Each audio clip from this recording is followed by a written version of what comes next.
मीनाक्षी जाल में कैद होकर इधर उधर परेशान होकर देखने लगी। फिर ना समझी की हालत में इसने इन 5 आदमियों को देख ली, जिनमें से एक कुर्सी पर बैठा हाथ में बड़ी सी मोटे दानों वाली तस्बीह उठाए कुछ पढ़ रहा था, जबकि बाकी 4 आदमी इसके कदमों में पड़े हुए थे। वो सब पंडित राम की जय हो, पंडित राम की जय हो का नारा लगा रहे थे, जबकि पंडित की गर्दन फखर से और अकड़ गई। वो बोल नहीं सकती थी मगर बेबसी से इनकी बातें सुन रही थी। पंडित जी, इतनी बड़ी बिल्ली है, इसका क्या आप बहुत बड़ा बलिदान देंगे? इनमें से एक आदमी पंडित के कदमों को छूते हुए बोला, नहीं बालिक, इसका जो हमने सोचा हुआ है वो इससे बहुत बड़ा है। बिल्ली बहुत बड़ी और खतरनाक है, इसलिए इसके जाल को दोबारा जाकर चेक करो। अगर ये फरार हुई या जाल काट कर निकल गई तो फिर तुम सबको जिंदा गाड़ दूंगा। पंडित ने खौफनाक आवाज निकालते हुए कहा, राम राम पंडित जी, क्षमा कर दें, ऐसा कुछ नहीं होगा। चारों ने पंडित के आगे हाथ बांध दिए। मीनाक्षी की बातें सुनकर खून के आंसू रोने लगी। इतना तो वो जान गई थी कि एक नई मुसीबत में गिरफ्तार हो गई है। अब इसे यहाँ से निकलना मुश्किल लग रहा था। इसे समझ नहीं आ रही थी कि ये पंडित और 4 लोग इससे क्या चाह रहे थे। ताहम वो ये जान गई थी कि वो इसे फिलहाल मारना नहीं चाहते, मगर वो इससे क्या चाहते हैं ये तो आने वाला वक्त ही बताएगा। फिर पंडित अपनी कुर्सी से एकदम उठा, अपनी लाल अंगारा आंखें खोली और मीनाक्षी की तरफ कदम बढ़ाते हुए आया। इसे देखते हुए मुंह ही मुंह में कोई मंत्र पड़बुड़ाया। फिर इसे देखकर बोला, ए काली बिल्ली, तेरी जन्म कुंडली बता रही है कि तू बिल्ली नहीं है, फिर तू खुद ही बता दे कि तू कौन है। फिर पंडित इसे देखकर मानी खेज अंदाज में मुस्कुराया और वापस पलट गया। दोनों मियाँ बीवी अपनी बेटी की कहानी सुनाते सुनाते रो पड़े। मैंने पूछा, फिर क्या हुआ? जब सुंदरी देवी की चुड़ैल बनने की खबर आप दोनों ने सुनी? बस शाहजी, काफी दुख भरी कहानी है हमारी, वो अफसरदा लहजे में बोले। एक दिन हम दोनों मियाँ बीवी अपने घर में बैठे हुए थे, जबकि मीनाक्षी को ठाकुर उठा कर ले गया था। हम लोग इतने बेबस थे कि ठाकुर की इस जबरदस्ती पर कुछ नहीं कर सकते थे, सवाए रोने पिटने के। फिर अचानक हमारे मोहल्ले में से एक शख्स भागता हुआ आया। इसके चेहरे पर हवाइयां उड़ी हुई थी। वो इंतहाई डरा हुआ था। आते ही इसने बताया कि सुंदरी देवी को एक आदमी ने अपनी आंखों से देखा है। वो खून आशाम चुड़ैल बन गई है। वो आदमी ठाकुर के नए घर का चौकीदार था। फिर इसने बताया कि सुंदरी ने आते ही ठाकुर को जोरदार थप्पड़ मारा, फिर इसके सामने चुड़ैल के रूप में जाहिर हो गई। वो आदमी किचन में पानी पीने गया था, इसलिए चुड़ैल की नजर इस पर ना पड़ सकी। फिर छुपकर इसने सब मंजर देखा। इसने ये भी बताया कि मीनाक्षी चुड़ैल की खौफनाक शक्ल देखकर बेहोश हो गई थी। ठाकुर भी लहूलुहान होकर बेहोश पड़ा था। जब फिर चुड़ैल ने कोई मंत्र पढ़ा और दोनों को उठाकर नजरों के सामने से गायब हो गई। फिर हम लोग काफी दिनों तक मीनाक्षी को ढूंढते रहे। ठाकुर और इन दोनों का कुछ पता नहीं था। हम बहुत रोए चिल्लाए, मगर किसी ने हमारी दाद रसी नहीं की। ठाकुर भी 1 महीने से गायब था। फिर अचानक एक दिन वो हुआ जिसका हमने तस्वुर भी नहीं किया था। सुंदरी और मनोहरलाल एक अजीबोगरीब जादुई कमरे में मौजूद थे, जहाँ हर तरफ इंसानी खोपड़ियां बिखरी हुई थी। सुंदरी इस वक्त चुड़ैल की शक्ल में इंतहाई गुस्से में नजर आ रही थी। इसकी शक्ल इंतहाई हद तक खौफनाक और डरावनी हो गई थी। इसके मुंह से खौफनाक हुर्राहटें निकल रही थीं, जबकि मनोहरलाल भी खूंखार नजरों से ठाकुर और मीनाक्षी को देख रहा था। वो दोनों बेहोश थे और दोनों को उन्होंने उल्टा लटकाया हुआ था। कुछ ही देर में दोनों को होश आना शुरू हो गया। दोनों के होश में आते ही जैसे इनकी नजर खौफनाक शक्लों पर गई, वो जोर जोर से चिल्लाने लगे। फिर ठाकुर ने उल्टे लटके हुए सुंदरी को मुखातिब करते हुए कहा, मुझे क्षमा कर दो सुंदरी, मैं आइंदा कभी ऐसा नहीं करूंगा, मुझसे गलती हो गई है, मुझे क्षमा कर दो। फिर मीनाक्षी रोते हुए बोली, मेरा कोई कसूर नहीं है, ठाकुर ने मेरे साथ जबरदस्ती की है और वो मुझे घर से उठा कर ले आया था। सुंदरी मालकिन, मुझे छोड़ दो, क्षमा कर दो, मैंने कोई पाप नहीं किया। वो रोती और चिल्लाती हुई दुआइयां देने लगी, मगर इसकी दुआइयां कौन समझ सकता था, क्योंकि अब इनके सामने कोई इंसान नहीं, शैतान मौजूद थे, जिनका काम ही अब सिर्फ और सिर्फ इंसानों को चीर फाड़ करके खाना था। और फिर ये दोनों तो इनके ख्याल में इनके मुजरिम थे।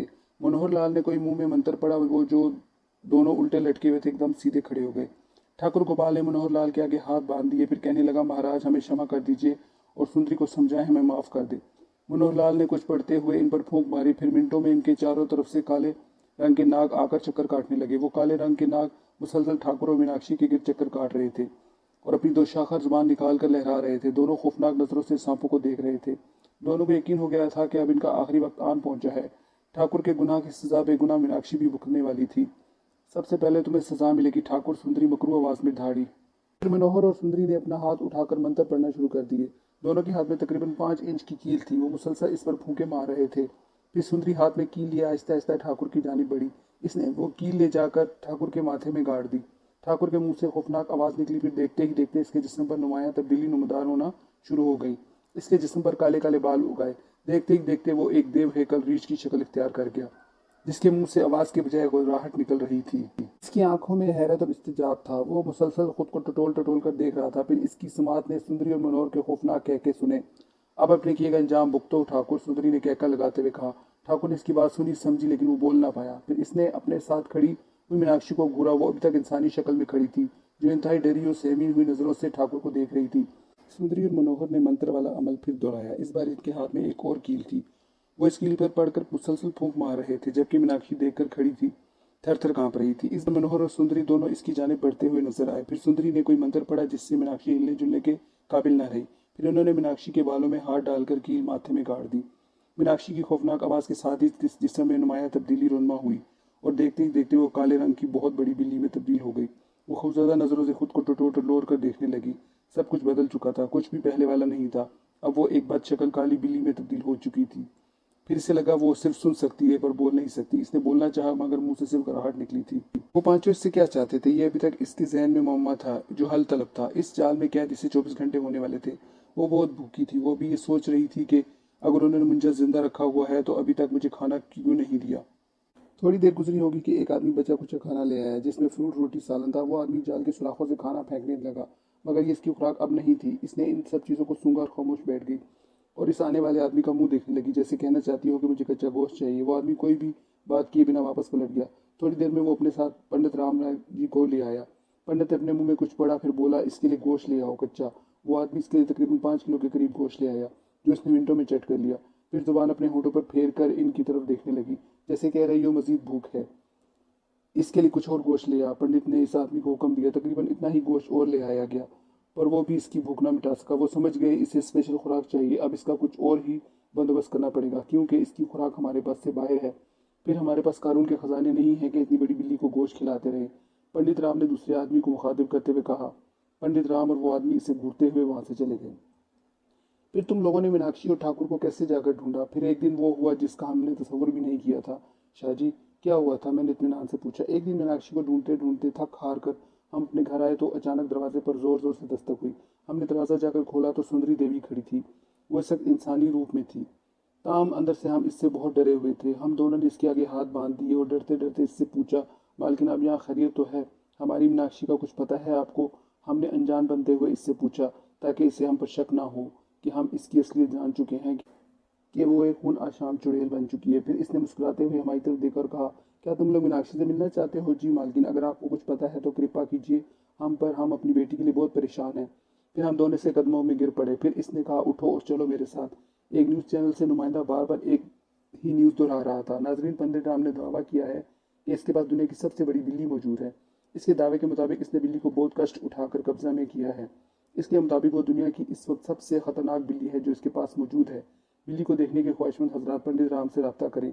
हम पंडित राम से मुसलसल राब्ते में हैं कि किसी तरह बिल्ली की फुटेज हासिल करके अपने चैनल पर नशर करें। जैसे ही हमें फुटेज हासिल होती है हम बिल्ली की वीडियो अपने चैनल पर नशर कर देंगे। इस खबर के नशर होते ही मीनाक्षी के बारे में खबरें पूरी दुनिया में फैल गईं। लोग इसको देखने के लिए बेचैन हो गए। सब ने पंडित राम के से रब्ते करने तेज कर दिए। सब लोग इस अजीब व गरीब बिल्ली को देखना चाहते थे। पंडित राम कुर्सी पर पहलू बदलता हुआ बेचैन बैठा था। नतीजा इसकी तवक्को से बहुत बेहतर आया। न्यूज़ चैनल में खबर नशर कराते ही लोगों की भीड़ लग गई। पंडित राम से मिलने वालों का तांता बांध दिया। न्यूज़ चैनल वाले इससे बार बार रब्ता कर रहे थे। इस खबर के नशर करने के बाद इस खतरनाक बिल्ली की वीडियो फुटेज मांग रहे थे। पंडित ने फुटेज के लिए एक दिन का वक्त मांग लिया। वो बिल्ली को भी लाइव ले जाने के हक में नहीं था, इसलिए इसने आज बिल्ली की वीडियो फुटेज बनाकर न्यूज़ चैनल को महंगे दामों बेच दी। फिर वो न्यूज़ चैनल लगा कर बैठ गया जिस पर इस बिल्ली की फुटेज बार बार दिखाई जा रही थी। चैनल वालों ने इस फुटेज को ब्रेकिंग न्यूज़ में दिखाया। अब हर कोई पंडित राम से मिलने का ख्वाहिशमंद था और इन्हीं ख्वाहिशमंद हजरात में से एक हॉलीवुड के फिल्म प्रोड्यूसर मिस्टर जोसेफ भी थे। जोसेफ माफूकुल फितरत मखलूक पर काफ़ी सारी अवार्ड याफ्ता फिल्में बना चुके थे। इसने फौरी तौर पर अपने राब्ते तेज कर दिए। वो हर हाल में पंडित राम से इस सिलसिले में मिलना चाहता था। इसके सेक्रेटरी ने पंडित राम का फ़ोन मिलाया। दूसरी तरफ पंडित राम ने गैर मुल्की फ़ोन कॉल समझकर उठाया। पंडित स्पीकिंग, कौन बात कर रहा है? दूसरी तरफ मिस्टर जोसेफ का मुतरजम था। मैं हूँ हॉलीवुड से, मिस्टर जोसेफ का सेक्रेटरी बात कर रहा हूँ। मिस्टर जोसेफ पंडित राम से बिल्ली के सिलसिले में बात करना चाहते हैं। दूसरी तरफ पंडित राम खुशी से निहाल होते हुए बोला, जी मुझे खुशी होगी, आप किसी भी वक्त मिस्टर जोसेफ से कहें, मुझसे रब्ता कर सकते हैं। दूसरी तरफ ओके कहकर और जल्दी रब्ता करने का कहकर कॉल काट दी गई। पंडित राम की तो जैसे मन की मुराद पूरी हो गई। जब बिल्ली के ख्वाहिशमंद हजरात में से बॉलीवुड के लोगों ने इनसे रब्ता किया, खुश होते हुए इसने एहलकारों से कहा, जाओ इस बिल्ली के लिए आज 20 किलो गोश्त ले आओ। मैं नहीं चाहता कि वो आज भूखी रहे। फिर पंडित राम ने अपने एहलकारों को बिल्ली के गोश्त के लिए पैसे निकाल कर दिए। फिर कुछ देर के बाद वो बहुत सारा गोश्त लेकर आए। फिर इस गोश्त को ले जाकर जाल के सुराखों में से अंदर फेंक दिया गया। बहुत सारा गोश्त देखकर वो फौरन उठी और इस पर झपटी। आज पूरे 4 दिन के बाद इसने पेट भरकर खाया। फिर इसने अपने आप को हालात के रहम करम पर छोड़ दिया। वो सोचने लगी, क्या मैं इस जाल से कभी आज़ाद हो पाऊंगी, जब हमेशा हमेशा के लिए इसी जाल में कैद रहूंगी? ये वो सवाल थे जिनके जवाब इसे खुद भी मालूम नहीं थे। कौन जाने इसके लिए क्या से क्या हो जाए, ये तो आने वाला वक्त ही बताएगा। पेट भर जाने की वजह से इसने अपनी आंखें बंद कर ली और नींद की वादियों में खो गई। फिर क्या हुआ? इस दिन जब सुंदरी देवी तुम दोनों को लेने के लिए आई, मैंने कहा, कहानी में दिलचस्पी लेते हुए पूछा। बस फिर क्या बताएं शाह जी, आगे की बातें बहुत खौफनाक है। घोराम ने अपनी आंखों से आंसू पूछे और बताया, इस दिन हम लोग बहुत डरे हुए थे, ताहम सुंदरी की बात मानने के सिवा हमारे पास कोई चारा नहीं था। हम चुपचाप इसके पीछे चल पड़े। चलते चलते सुबह से शाम हो गई, मगर सफर खत्म ना हुआ। सुंदरी आगे आगे और हम इसके पीछे पीछे थे। चलते चलते अचानक मैंने इसके पैरों पर नजर डाली, वो उल्टे पैरों से चल रही थी। मैंने इसके पैरों की तरफ सीता को तवज्जो दिलवाई। वो देखकर बहुत ज्यादा खौफजदा हुई। फिर इसने मेरा हाथ पकड़ा और होले से वो कहा कि हम पीछे वापस लौट जाते हैं। मैंने धीरे से इसके कान में कहा, हमारे पास बाबा रियाज शाह की दिए हुए तावीज़ हैं जो हमने अपने गले में पहने हुए हैं। मुझे यकीन है ये हमारी रक्षा करेंगे। ये चुड़ैल हमें छू नहीं पाएगी। कहानी सुनाते हुए गोहराम मेरी तरफ देखकर बोला, बाबा रियाज शाह की करामत का मुझे एक मुसलमान दोस्त ने बताया था, जहाँ मैं जाकर इनसे मिला और अपनी रुदात सुनाई। इसने 2 तावीज़ बना कर दिए कि एक तुम पहन लो और एक अपनी बीवी को पहना देना। दोनों इस चुड़ैल के हमले से मुकम्मल तौर पर महफूज रहेंगे। अच्छा, तो मैं बता रहा था कि मैंने इस चुड़ैल के पैर देख लिए थे, लेकिन फिर भी हम इसके पीछे चलते रहे, इस उम्मीद पर कि वो हमें हमारी मीनाक्षी से मिलवाएगी। अब दिन मुकम्मल तौर पर गायब हो गया। मुकम्मल रात हो गई थी। थक थक कर हमारे पाँव में छाले पड़ गए। सुंदरी चलते चलते कभी पीछे मुड़कर भी देख लेती थी। फिर अचानक हमें काली रंग की एक इमारत नजर आई। चांद की रोशनी मुकम्मल तौर पर फैली हुई थी, इसलिए चांद की रोशनी में वो काली इमारत अजीब मंजर पेश कर रही थी। फिर सुंदरी रुक गई और हमें इस इमारत में चलने का कहा। हम चारों नचार इसके पीछे चल पड़े। वो इमारत अंदर से भी इतनी ही काली थी, ताहम एक दो जगह चिराग जल रहे थे जिससे हमें रास्ता दिखाई दे रहा था। फिर अचानक सुंदरी रुक गई और मनोहर को आवाज़ दी, आ जाओ, शिकार ले आई हूँ। वो अजीब आवाज़ में बोली। इसकी आवाज़ सुनकर हम दोनों खौफ से थर थर कांपने लगे। फिर सुंदरी अचानक पीछे मुड़ी। इसके खौफनाक शक्ल देखकर हमारे रोंगटे खड़े हो गए। हमने अपने हाथ बांधते हुए कहा, हमें हमारी बेटी दिखा दो और हमें क्षमा कर दो। हम यहाँ से चले जाएंगे और किसी को कुछ नहीं बताएंगे। फिर वो दोनों जोर से कहका लगाकर हंसे। फिर दोनों ने कोई मंत्र पढ़कर फूंका तो सामने 2 बड़े बड़े पिंजरे नजर आए। एक पिंजरे में बहुत बड़ा रीछ था, जबकि दूसरे पिंजरे में बड़ी सी काली बिल्ली थी। बिल्ली हमें देखकर मुंह से गुरहार निकालने लगी और जोर जोर से अपने पंजे जमीन पर मारने लगी। फिर सुंदरी हमें देखते हुए मकरू आवाज में कहा, मरने से पहले तुम दोनों अपनी बेटी मीनाक्षी देख लो। ये रही तुम्हारी मीनाक्षी, काली बड़ी बिल्ली के रूप में। फिर इसने बिल्ली की तरफ इशारा करते हुए कहा। फिर मनोहर और सुंदरी जोर जोर से कह के लगाने लगे।